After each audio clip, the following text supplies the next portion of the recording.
टाकायचं आपल्याला, असं आपण झाकून ठेवायचं.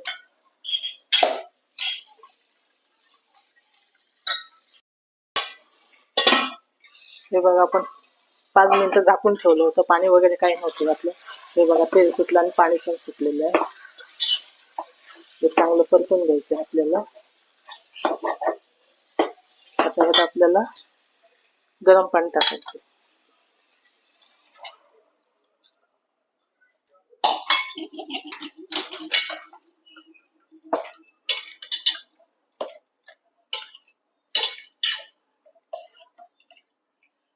आता हे झाकण ठेवून 10 मिनिटं शिजवून घ्यायचं.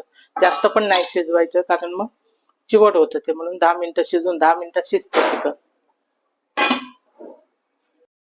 बघा आपलं चिकन रेडी आहे. आता उकळे पण आलेले.